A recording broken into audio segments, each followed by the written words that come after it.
Muy buenas, amables televidentes. Estamos aquí en nuestro programa Conversan 2, un programa del Centro Virtual Isaacs de la Escuela de Literatura de la Facultad de Humanidades de la Universidad del Valle, en nuestro canal del Sol Telepacífico, con el apoyo de la Autoridad Nacional de Televisión. Hoy vamos a hablar con un intelectual muy importante de nuestra región, William Mina, de la Facultad de Derecho, Ciencias Sociales y Políticas de la Universidad del Cauca, un hombre que se ha dedicado en su trabajo de reflexión, formado en la Universidad Complutense de Madrid, en Ciencias Políticas, se ha dedicado a entender nuestra tradición política desde una perspectiva como la afrocolombiana. Ha sido uno de los grandes estudiosos de Manuel Zapata Olivella, y sobre todos estos temas vamos a hablar aquí con William Mina en Conversan 2.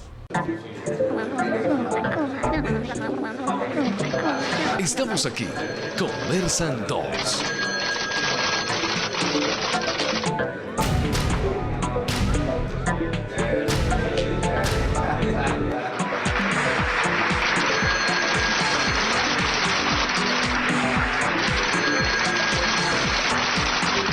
Conversan 2.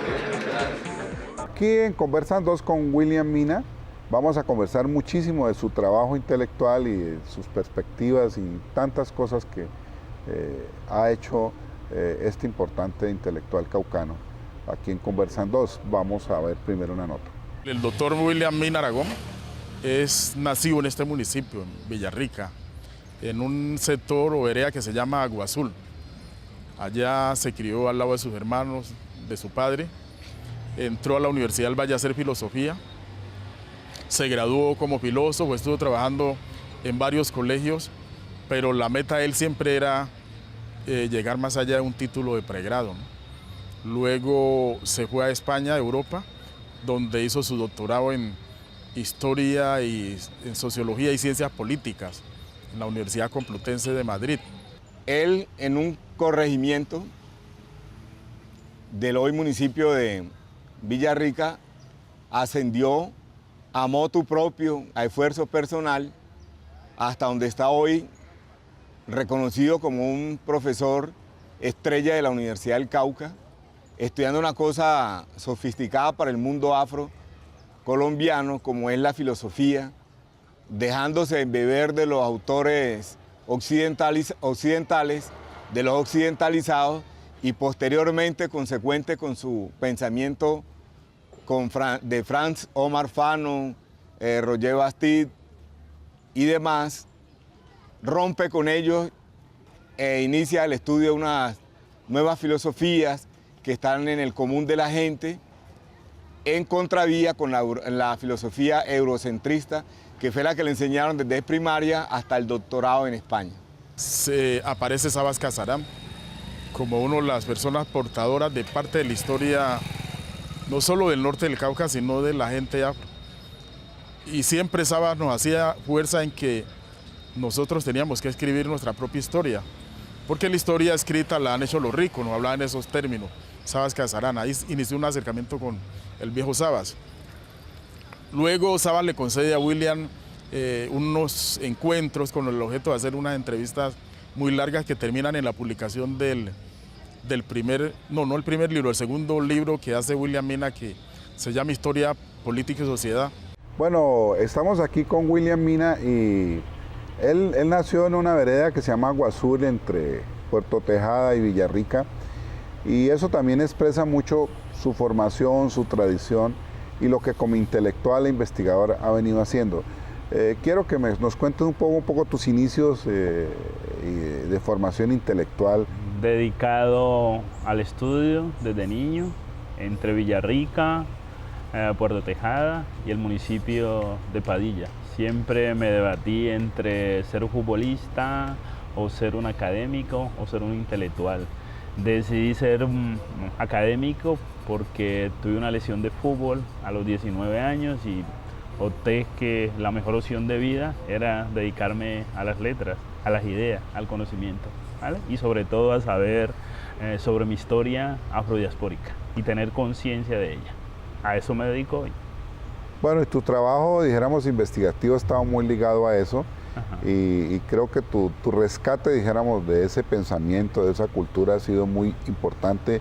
Y danos un poco la perspectiva de lo que eso ha significado hoy, sobre todo en las últimas décadas en que ha venido teniendo unos desarrollos y un reconocimiento, un proceso que hace 40, 50 años no existía y que hoy ya hay una presencia importante en el mundo intelectual de esa tradición. Es muy relevante y significativo porque los propios intelectuales afro han asumido la responsabilidad de indagar sobre su historia, de la región, del país y de América Latina en general, ¿no? No es lo mismo que a uno le cuenten su propia historia que empezarla a escribir, ¿no? Entonces, todos los movimientos que se han producido en estos últimos 20 años, a nivel político, a nivel social, a nivel cultural, sobre todo marcado por la Constitución de 1991, eso impulsó los estudios afrodiaspóricos, afrocolombianos, ¿no? A mí lo que más me alegra, fuera de todo lo que hacen las organizaciones, los movimientos, las asociaciones, es el despertar de la conciencia de una serie de académicos intelectuales en distintas universidades de Colombia, de saber sus verdaderos orígenes, ¿no? Para intentar ver el aporte significativo de los afros a la cultura colombiana, ¿no? Que no es una cosa que se reduce a haber sido esclavo, ¿no? Sino mostrar la creatividad en esa historia indigna y perversa que nos vendieron de los afros, ¿no? Entonces hay un trabajo hecho, yo digo, el trabajo en la música, en las tradiciones religiosas, ya está hecho. Lo más relevante y significativo, pienso hoy, es mostrar esas otras facetas de esa creatividad afro que no se ha dicho, ¿no? En la filosofía, en la ecología, en la política, en el arte, ¿no? Desde esa época y desde que adquirí conciencia de quién era, me dedico a eso, ¿vale? Para ver el verdadero aporte de los afros a la cultura colombiana, de América Latina y del mundo. Esos son mis temas investigativos hoy. Sí, y tú has tenido en tus trabajos, una cosa que yo destaco es tu relación con los académicos e intelectuales afroamericanos, con los Estados Unidos. Esos primeros contactos son históricos y académicos, ¿no? Y nos llevan a la figura de Wa, de Luther King, de Malcolm X, ¿no? Muchos no vimos lo que los afros vivieron en Estados Unidos en los años 60, dos sociedades aisladas, una sociedad discriminada, ¿no? Entonces, las enseñanzas de ellos, Luther King, la no violencia, Malcolm X, la idea del conflicto político, de hacer una sociedad afro dentro de los Estados Unidos, animado por Garvey, que le había precedido. Entonces, eso fue una primera influencia que a mí me marcó mucho, sobre todo la conciencia de ser afro y no avergonzarse, ¿no? Creo que el último libro, lo voy a empezar con una frase de Malcolm X, ¿no? Que dice a los afros en su autobiografía: piensen por sí mismos, vean por sí mismos, actúen por sí mismos, ¿no? Haciéndole un llamado a los afros sobre auscultar su propia conciencia, ¿no? Entonces es clave, esos líderes políticos de los Estados Unidos que ayudaron a marcar un norte de organización cultural, política e histórica en Estados Unidos. Creo que sin esas luchas, sin eso que llamó el Renacimiento afro de Harlem, entender a alguien como Barack Obama en la presidencia no hubiese sido posible, ¿no? Hay toda una revolución cultural, académica y política, ¿no? Para mí, la más significativa ha sido la influencia de la diáspora afro-norteamericana a través de una serie de revistas e intelectuales, ¿no? Como la revista Afro-American Review, la revista de Lewis, la revista de Prescott, la revista de Antonio Tillis. Entonces, ellos han continuado la revolución intelectual y literaria de los años 1920 en Estados Unidos, ¿no? Cuando sobresalieron los de teatro, la música del jazz, la poesía. Entonces, esa revolución es la que nosotros tarde o temprano tenemos que hacer aquí en Colombia. Creo que ya nosotros estamos preparados para hacer esa revolución universitaria, académica, con revistas, con periódicos, con universidades, con emisoras, que realmente nos autoidentifique con conciencia aquí en Colombia, ¿no? El vínculo con ellos continúa, ¿no? Porque varios colegas hemos escrito en esa revista de Estados Unidos, hemos hecho varios eventos, estamos circunscritos en la red que se llama Lara, por ejemplo, en la Palara, estamos en la revista Negritud, por ejemplo, en los distintos congresos, ¿no? De lo que le llaman la afrodiáspora, el Congreso de los Afroamericanistas y así sucesivamente. Entonces, esa relación académica e intelectual sigue viva y al menos yo me alimenté demasiado de ella y lo continúo haciendo. El intelectual que yo sé que tú has estudiado más, fuiste su amigo, como yo lo fui también y tuve ese privilegio, es Manuel Zápata Olivella, que creo, dijéramos, es el primero intelectual, dijéramos, que de manera orgánica se plantea todos estos postulados de estudiar la diáspora africana, de hacer relaciones con otros intelectuales, tanto de África, como intelectuales caribeños, como intelectuales norteamericanos, como intelectuales brasileños. Ajá. Y yo creo que vale la pena que destaquemos, dijéramos, en tu perspectiva, conociste tanto y has estudiado a Manuel, ajá, su papel. Perfecto. Uno de los pensadores de la diáspora afro en Colombia y en América Latina más brillante y significativo, ¿no? Por sus aportes en la antropología, en el mundo cultural, en la política, en el arte, y sobre todo a comprender la identidad intelectual, étnica y política de los afros, no solamente en Colombia, sino en toda América Latina, en el Caribe, en el mundo. Yo ubicaría a Manuel Darío a la misma altura de Senghor, de Du Bois, de Díaz do Nascimento en el Brasil, ¿no? Una figura, una lumbrera le llamaría. Lástima que lo leyeron poco en Colombia, lo valoran más en Estados Unidos. Un autor que ha sido hasta discriminado, no se consiguen sus libros, sus obras. Entonces su pensamiento no solamente abarcó el legado de los afros, de la afrodiáspora, sino que para mí el tema central en su obra es el tema del mestizaje, de lo que hoy se llama la interculturalidad. Él fue uno de los que hacen, yo le llamo 50 años, en varios de sus libros, Tierra Mojada, Detrás de Rostro, He visto las noches, en sus obras de crónica, en las obras de teatro, en el periodismo, casi desde que tenía 16, 17 años, cuando ganó un concurso de cuento, ¿no? Que Jorge Alter justamente fue jurado, ¿no? Sobre el tema de la identidad, que ese es el tema de Manuel, lo que lo animó, ¿no? La integración de las etnias, de los distintos grupos humanos, crear una sociedad fraternal, y como él vio siempre que los afros eran los más discriminados en todos los frentes, su única meta y propósito de al menos una obra tan grande como Changó es reivindicar ese peso en Colombia y en toda la humanidad. Los estudiosos y el mismo Manuel no se equivocó cuando utiliza el término de diáspora América, ¿no? Porque esa odisea y esa epopeya de África, del Occidente, pasando por el Caribe, como en el libro de Guerrero, ¿no? El Atlántico Negro, yo le llamo el Atlántico Afro. ¿Qué pasó con ese aporte en Haití, en Estados Unidos, en Brasil, en Colombia? Es una obra, en términos de Castoriadis, magmática, rompe todos los paradigmas, no se quema. Es una obra extraordinaria. Titánica, bueno. Es una obra titánica. Y ha sido, si la obra se hubiera reconocido en inglés a su debido tiempo, hubiese sido una obra para un Nobel de literatura. Es una de las cosas más grandes del siglo XX, no solamente en Colombia, sino en toda América Latina. Y en el mundo, bueno, diría. Como ven, ¿vale? Ustedes, vamos a hacer un corte y volvemos a conversar sobre este importante tema aquí con William Mina. Bueno, aquí en Conversan 2 con William Mina, todo lo que nos ha venido contando, vamos a ver una nota para seguir esta conversación con el profesor Mina. Él en su avance personal se acerca más a otras dimensiones del conocimiento, como el conocimiento intuitivo, como el conocimiento revelado y otros que le llaman hoy día el saber espiritual. Pues la formación que reciben en la Universidad del Valle es 100% occidental, ¿no? De la filosofía, de los romanos, de los griegos, de todo tipo de cosas. Y la formación en España doctoral también es igual, paradigmas occidentales.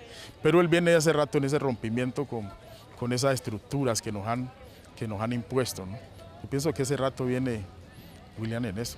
Entonces ahora quieres empezar a publicar sobre la gente afro, hablar y demostrar la creatividad, porque de allá no vinieron animales, ni vinieron negros como nos han catalogado, sino que Vino gente también con una capacidad intelectual muy extraordinaria, y eso es lo que William quiere empezar a mostrar, y él lo manifiesta hoy por hoy en los cantos que existen desde hace más de 200 años, en toda esta gama de escritores que hay en la región, de poetas, toda la sabiduría que hay en la culinaria, pues en las artes alimenticias de la región, cómo los afros cogieron todos esos productos de las fincas y los volvieron comidas. O sea, eso es una cosa que se necesita unos niveles de creatividad muy altos, y eso es en eso es lo que William viene desempeñándose. Entonces, la apuesta de él de profundizar en el pensamiento del Muntú, de pensar en autores orientales que no tienen nada que ver con la lógica racionalista, con el cartesianismo, es una apuesta temeraria, es una apuesta donde hay que tener mucho coraje para enfrentar a una academia absolutamente anquilosada. Bueno, profesor Mina, ese trabajo de valorar a Manuel, de publicarlo mejor, creo que tú has sido uno de los pioneros, lo entrevistaste, fuiste su amigo. Háblanos un poco de la obra que has venido publicando de Manuel. El proyecto llega a publicar las obras completas de Manuel. Y estamos pensando en un proyecto de una biblioteca afrodiaspórica, ¿no? Con todos los clásicos afrocolombianos, del pasado y el presente, ¿no?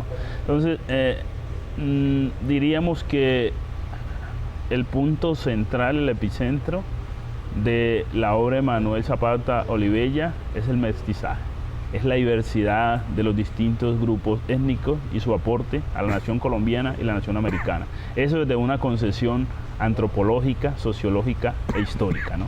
Propiamente literaria, él trabaja el tema de la identidad, de la diversidad, pero es una obra desde mi enfoque libertaria, filosófica.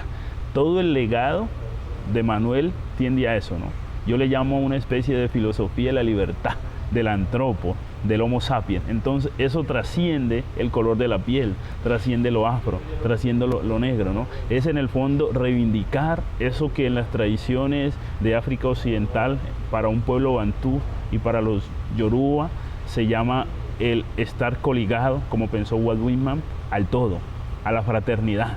Entonces es un pensamiento, como titulé el libro, humanista, para el planeta, para la humanidad, abarca toda la etnias. Que es Bantú, que es el Muntú. El Muntú, ¿vale? Como epicentro de unir el hombre y toda la creación. Entonces, ese es el pensamiento de Manuel. Un enciclopedista, un universalista.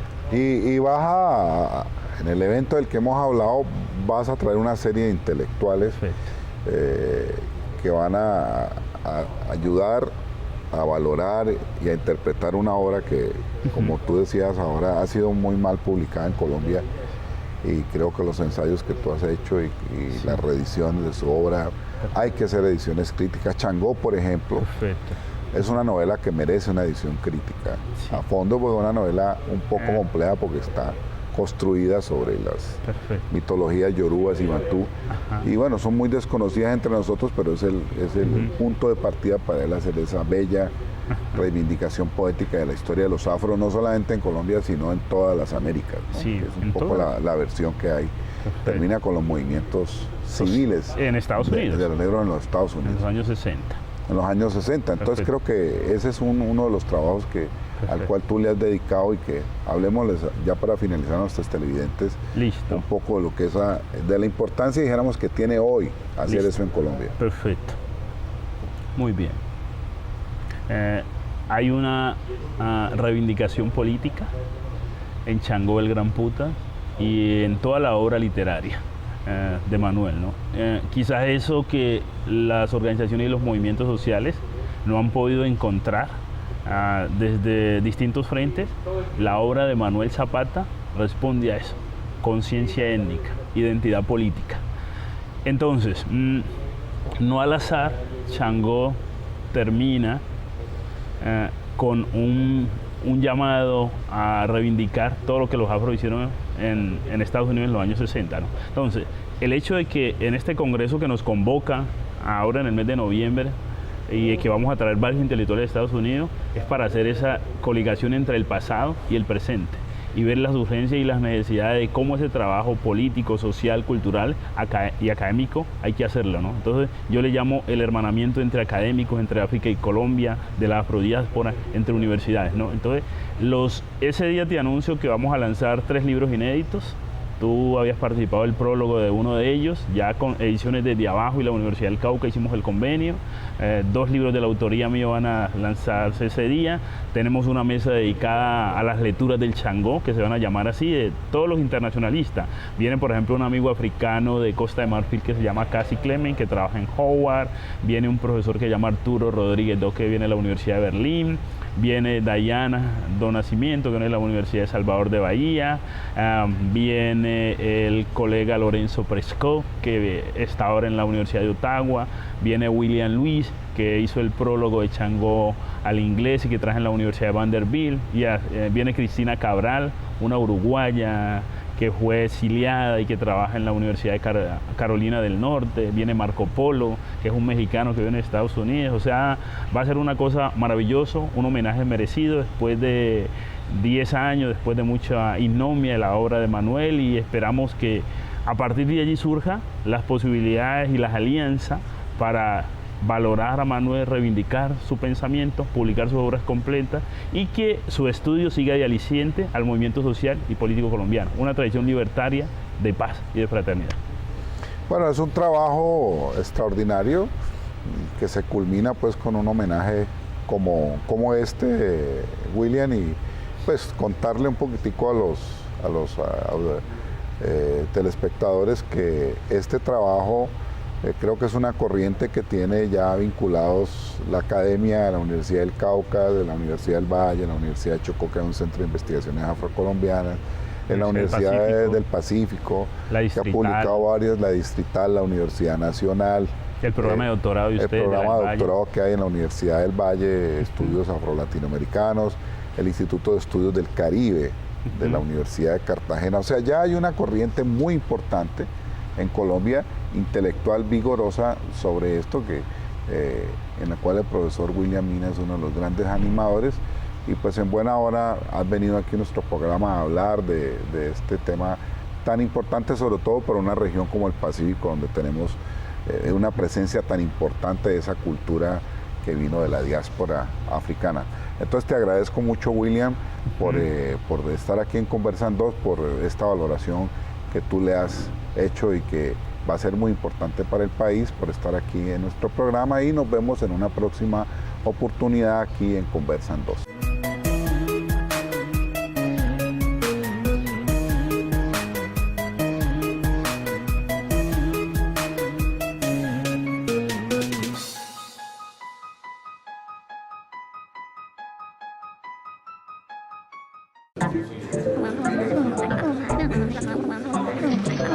Estamos aquí, Conversan 2.